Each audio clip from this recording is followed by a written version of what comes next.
ಚಿನ್ನ ಮತ್ತು ಬೆಳ್ಳಿ ಪ್ರಿಯರಿಗೆ ಒಂದು ಬ್ರೇಕಿಂಗ್ ನ್ಯೂಸ್ ಕಾದಿದೆ. ಇವತ್ತಿನ ಚಿನ್ನ ಮತ್ತು ಬೆಳ್ಳಿ ದರ ಎಷ್ಟಾಗಿದೆ ಗೊತ್ತಾ? ಇಂದು ಚಿನ್ನ ಮತ್ತು ಬೆಳ್ಳಿ ದರ ಏರಿಕೆಯಾಗಿದ್ಯಾ ಅಥವಾ ಇಳಿಕೆಯಾಗಿದ್ಯಾ ಅನ್ನೋದ್ರ ಬಗ್ಗೆ ನಾನು ಇವತ್ತು ತಿಳಿಸಿಕೊಡ್ತೀನಿ. ಚಿನ್ನದ ಬೆಲೆ ಏಕೆ ಪ್ರತಿದಿನ ಬದಲಾಗುತ್ತೆ ಗೊತ್ತಾ? ಒಂದು ದೇಶದ ಆರ್ಥಿಕ ಸ್ಥಿತಿಯನ್ನು ಹೇಳುವ ಪ್ರಮುಖ ಸೂಚಕವೇ ಚಿನ್ನ. ಇವತ್ತು ನಿಮಗೆ ಚಿನ್ನ ಮತ್ತು ಬೆಳ್ಳಿ ದರದ ಬಗ್ಗೆ ಸಂಪೂರ್ಣ ಮಾಹಿತಿನ ಕೊಡ್ತೀನಿ ನೋಡಿ. ಎಲ್ಲರಿಗೂ ನಮಸ್ಕಾರ. 46 ಮೀಡಿಯಾ ಯೂಟ್ಯೂಬ್ ಚಾನೆಲ್ಗೆ ತಮಗೆಲ್ಲರಿಗೂ ಕೂಡ ಪ್ರೀತಿಯ ಸ್ವಾಗತ. ಇವತ್ತಿನ ವಿಡಿಯೋದಲ್ಲಿ ನಾವು ಇಂದಿನ ಚಿನ್ನ ಮತ್ತು ಬೆಳ್ಳಿ ದರದ ಜೊತೆಗೆ ಅದರ ಬೆಲೆ ಏಕೆ ಬದಲಾಗುತ್ತೆ ಅನ್ನೋದನ್ನ ಸರಳವಾಗಿ ನೋಡೋಣ.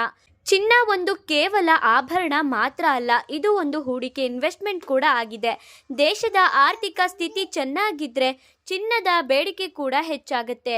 ಚಿನ್ನದ ಬೆಲೆ ನಿರ್ಧಾರ ಆಗೋದು ಕೆಲವು ಪ್ರಮುಖ ಕಾರಣಗಳಿಂದ. ಅದರಲ್ಲಿ ಮೊದಲನೇದಾಗಿ ಜಾಗತಿಕ ಮಾರುಕಟ್ಟೆಯಲ್ಲಿ ಚಿನ್ನದ ಬೆಲೆ ಏರಿದರೆ ಭಾರತದಲ್ಲೂ ಕೂಡ ಹೆಚ್ಚಾಗುತ್ತೆ. ಇನ್ನು ಎರಡನೆಯದಾಗಿ ರೂಪಾಯಿ ಮೌಲ್ಯ ಕಡಿಮೆಯಾದರೆ ಚಿನ್ನದ ಬೆಲೆ ಕೂಡ ಹೆಚ್ಚಾಗುತ್ತೆ. ಇನ್ನು ಮೂರನೆಯದಾಗಿ ಭಾರತದಲ್ಲಿ ಚಿನ್ನವನ್ನು ಹೆಚ್ಚಾಗಿ ಆಮದು ಮಾಡಲಾಗುತ್ತೆ. ಸರ್ಕಾರ ಸುಂಕ ಹೆಚ್ಚಿಸಿದರೆ ಚಿನ್ನದ ಬೆಲೆ ಕೂಡ ಹೆಚ್ಚಾಗುತ್ತೆ. ನಾಲ್ಕನೆಯದಾಗಿ ಇನ್ಫ್ಲೇಷನ್ ಹೆಚ್ಚಾದಾಗ ಜನರು ಚಿನ್ನದಲ್ಲಿ ಹೂಡಿಕೆ ಮಾಡುತ್ತಾರೆ. ಇದರಿಂದ ಚಿನ್ನದ ಬೇಡಿಕೆ ಕೂಡ ಹೆಚ್ಚಾಗಿ ದರ ಹೆಚ್ಚಾಗುತ್ತೆ. ಬೆಳ್ಳಿಯ ಬೆಲೆಯೂ ಕೂಡ ಇದೇ ರೀತಿಯಾಗಿ ಕಾರಣಗಳಿಂದ ಬದಲಾಗುತ್ತೆ. ಆದರೆ ಬೆಳ್ಳಿ ಕೈಗಾರಿಕಾ ಬಳಕೆಯಿಂದ ಕೂಡ ಹೆಚ್ಚು ಪ್ರಭಾವಿತವಾಗಿರುತ್ತೆ. ಇವತ್ತಿನ ಚಿನ್ನದ ಬೆಲೆ ಬಂದು ಏಪ್ರಿಲ್ 12, 2026ನೇ ವರ್ಷದ ಇವತ್ತಿನ ಚಿನ್ನದ ಬೆಲೆ ಎಷ್ಟಪ್ಪ ಇದೆಯಾ ಅಂತ ನೋಡೋದಾದರೆ 24 ಕ್ಯಾರೆಟ್ ಗೋಲ್ಡ್ ಬಂದು 15,200 ರೂಪಾಯಿಯಿಂದ 15,300 ರೂಪಾಯಿ ಇದೆ 1 ಗ್ರಾಮ್ಗೆ. 10 ಗ್ರಾಮ್ಗೆ 1,52,000ದಿಂದ 1,53,000ವರೆಗೆ ಆಗುತ್ತೆ.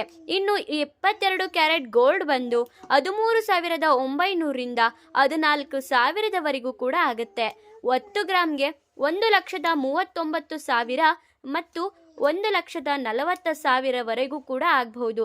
ಇನ್ನು 18 ಕ್ಯಾರೆಟ್ ಗೋಲ್ಡ್ ಬಂದು 11,400 ರೂಪಾಯಿ 1 ಗ್ರಾಮ್ಗೆ ಇರುತ್ತೆ. ಹಾಗೆಯೇ ಇದರಲ್ಲಿ ನೀವು ಗಮನಿಸಬೇಕಾಗಿರುವಂತಹ ವಿಷಯಗಳೇನೆಂದರೆ ದರಗಳು, ಅಂದರೆ ಚಿನ್ನದ ಬೆಲೆ ಬಂದು ನಗರಕ್ಕೆ ಸ್ವಲ್ಪ ವ್ಯತ್ಯಾಸ ಇರಬಹುದು. GST ಮತ್ತು ಮೇಕಿಂಗ್ ಚಾರ್ಜಸ್ ಸೇರಿದರೆ ಆ್ಯಕ್ಚುಯಲ್ ಪ್ರೈಸ್ ಕೂಡ ಹೆಚ್ಚಾಗುತ್ತೆ. ನೋಡಿದ್ರಲ್ಲ ಇವತ್ತಿನ ಚಿನ್ನದ ಬೆಲೆ ಎಷ್ಟಾಗಿರುತ್ತೆ ಅಂತ. ನಿಮಗೂ ಕೂಡ ಈ ಮಾಹಿತಿ ಇನ್ಫಾರ್ಮೇಟಿವ್ ಅನಿಸಿದರೆ ಚಿನ್ನದ ಬೆಲೆಯಲ್ಲಿ ದಿನೇ ದಿನೇ ಯಾಕೆ ಜಾಸ್ತಿ ಆಗುತ್ತೆ ಅಂತ ಏನಾದರೂ ಇವತ್ತು ನೀವು ತಿಳ್ಕೊಂಡಿದ್ರೆ ದಯವಿಟ್ಟು ತಪ್ಪದೆ ಚಿನ್ನ ಅಂತ ಕಮೆಂಟ್ ಮಾಡಿ. ಮುಂದಿನ ಹೊಸ ವಿಡಿಯೋಗಳ ಜೊತೆ ಸಿಗ್ತೀನಿ. ಅಲ್ಲಿವರೆಗೂ ನೋಡ್ತಾ ಇರಿ ನಮ್ಮ ಚಾನಲ್. ಧನ್ಯವಾದಗಳು.